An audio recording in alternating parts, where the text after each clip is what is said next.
Pagpasok ng Disyembre, plano ipatupad ng Department of Agriculture ang maximum suggested retail price sa sibuyas at carrots. Ngayon pa lang, umaalma na ang ilang nagtitinda ng gulay. May unang balita live, si Jomer Apresto. Jomer?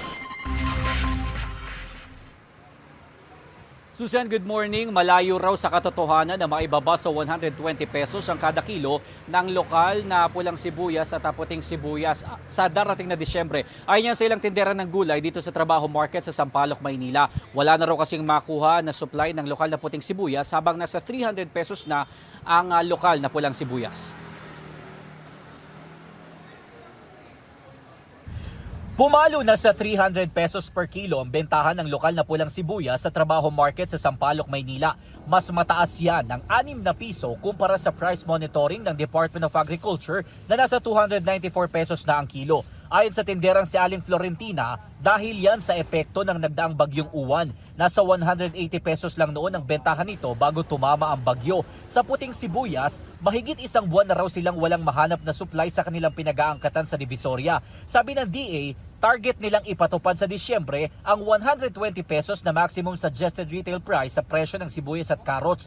Kakayanin naman daw yan kung imported na carrots at sibuyas ang usapan dahil ganyan na ang presyo ng mga ito sa ngayon. Pero kung lokal na sibuyas ang usapan, malabo raw ito. Wala, hindi po kaya yan. Kasi sabi po yung mga ano namin, wala na rin stock. Puro imported na yung asa bodega.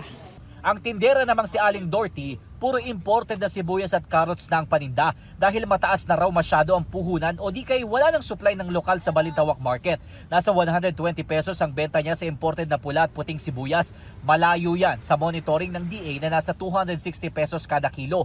Nasa 100 pesos naman ang benta niya sa kada kilo ng imported na carrots. Mas mababa ng halos 50 pesos kumpara sa price monitoring ng DA. Hindi nabibili yun pag mataas na. Mahirap ibenta. Papaaway ka pa nga eh. Mahal naman magtinda, sasabihin sa'yo.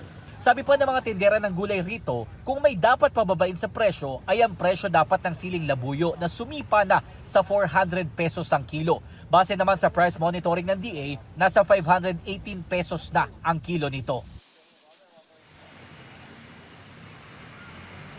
Susan, umaasa naman ang mga tindero na bago ang Pasko, bababa na ang presyo hindi lang ng sibuyas at carrots, kundi pati na rin ang iba pang gulay. At live mula dito sa Sampaloc, Maynila, ako po si Jomer Apresto para sa GMA Integrated News. Gusto mo bang mauna sa mga balita? Mag-subscribe na sa GMA Integrated News sa YouTube at tumutok sa unang balita.